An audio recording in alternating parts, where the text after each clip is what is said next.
How you all doing out there? Thank you. Thank you. Thank you. I'm honored and I'm blown away, even though this is my 25th year plus doing this. I've been doing this for a quarter of a century now, which is quite amazing for me in the process. Thank you. And I've had the privilege now of working with more than 3 million people live in events from more than 80 countries around the world. So at this stage, I got to tell you something. I could be an idiot and I would know that there are certain patterns that cause people to be fulfilled, to be happy, to fit, to be strong, to feel alive, to be vibrant, to have passion in their life, to do well financially, but even more importantly, emotionally, psychologically, spiritually, in their health and their relationships. And there are also patterns that make people frustrated, overwhelmed, depressed, sad, lonely, cause them to be struggling financially, struggling with their body, struggling intimately. And those patterns, they're not because there's something wrong with somebody, it's because of a pattern that we're doing. And I've spent a quarter of a century of my life basically studying the most successful people in the world and the most challenged, and figuring out what's the fastest way to create a change in basically developing the one thing that all people have in common who succeed. They're leaders. This is a leadership program. Because I don't care what style you are. I don't care if you're a mom. If you're a great mom, you lead your child. You're not led by your child. Or a great dad. If you're a great business person, you're a great salesperson, you're a great negotiator, you're a great anything, you're a great human being. This has been my entire life's obsession. What makes the difference in people's lives? And that leadership component, as I say, doesn't always mean somebody follows you. A leader is somebody who lives life on their terms, that you will never settle for less than you can be or share or give or create. It's not what we get that makes us happy, it's who we become. How we live our life, who we are as a person. People can take away all the things, but who you become, no one can take away. And the problem is most of us are trying to be something we're not. And it isn't so much about change, about changing yourself. The change happens when you be yourself. Know thyself, that's the hard part for most people, and then be thyself. Because most of us in our lives, out of our desire for respect or achievement or love or connection or something, we've been trying to be the way we think we'd have to be in order to get that love, respect, appreciation, whatever it is we've been after at some unconscious level. And we've been doing it so long that we think that this is who we are. Because success without fulfillment is failure.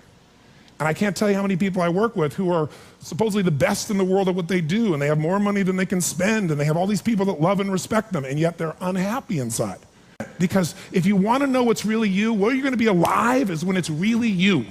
And you may even think you know who you are because you've been living a certain way, but I'll tell you how you'll know. You'll feel euphoric, you'll feel strong, you'll feel unlimited, you'll feel free. I have seen, and of 3 million people around this earth in 80 countries, I've seen just about anything you can see, and there are only so many patterns. And what you're going to find underneath all of this behavior is we have the same needs. There are 6 human needs we're going to review tonight. When you understand what those needs are and which ones you're focusing on, you start to understand why people do the crazy things they do, including you and I. And you begin to understand, hey, there might be a better way to meet my needs, and I don't have to get caught up in this game of stress and frustration and upset, or I could really help this person I care about, because I could see what's really going on. Part of what we want to accomplish here as leaders is we want to become practical psychologists.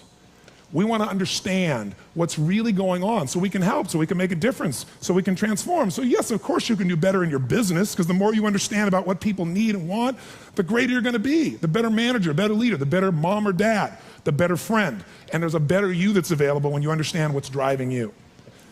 But most of us are running patterns over and over again. And we want to free that up. To free it up, we got to break the pattern.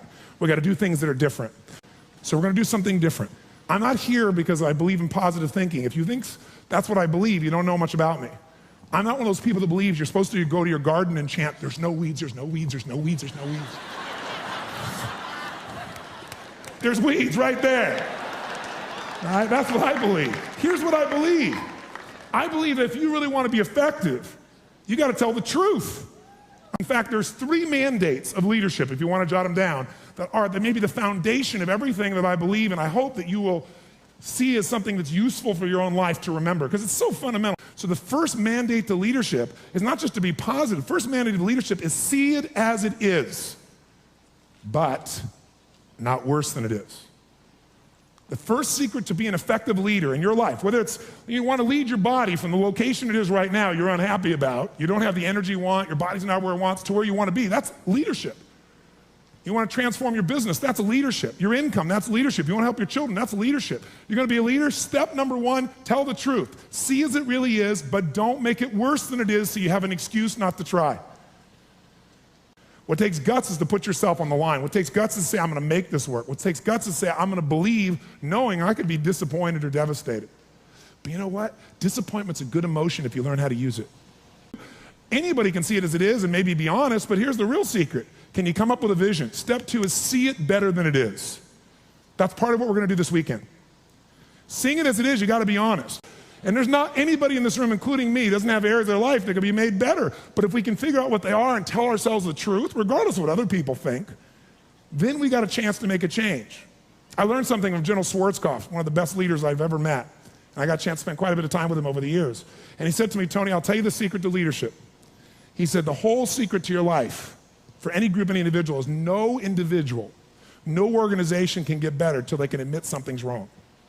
And so you know what the problem is? No one wants things to be wrong, so we compare ourselves to others who are doing better than so we can feel really good. See, he raised the standard. He went to step two. Step two is you got to see it better than it is and set that as your standard. A standard is something you don't go for. It's not a goal. It's something you live, breathe, and find a way to get to no matter what. If there isn't a way, a leader makes the way. Is there a difference between should and must for you? Yes or no? You better believe there is. So when that standard is a must for you, you're going to find the way. Finally, the third key here is once you see it better than it is, make it that way.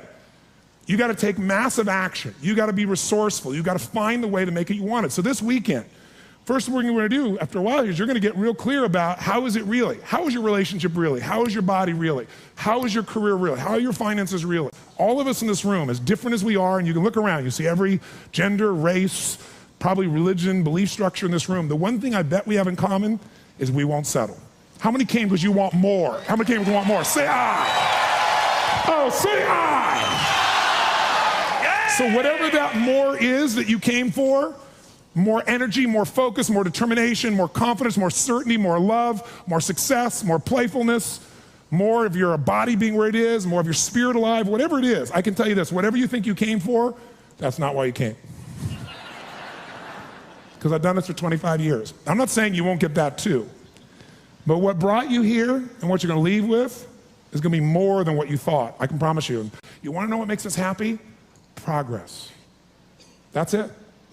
I don't care what you've achieved. If you don't feel like you're still growing, if you don't feel like you're still contributing, if you don't feel like there's some progress in your body or your mind or your relationship or your business, if you don't feel like there's progress, you're going to be unhappy. I don't care how big your life is compared to other people. Progress is the game, my friends. It's being alive. And if we're going to be alive, absolutely. Whatever your game plan is, it's ultimately to get to a certain feeling. And the truth is you can have it right now. This next few days is the beginning of that path, and we want to take it to a whole nother level. And let's start now.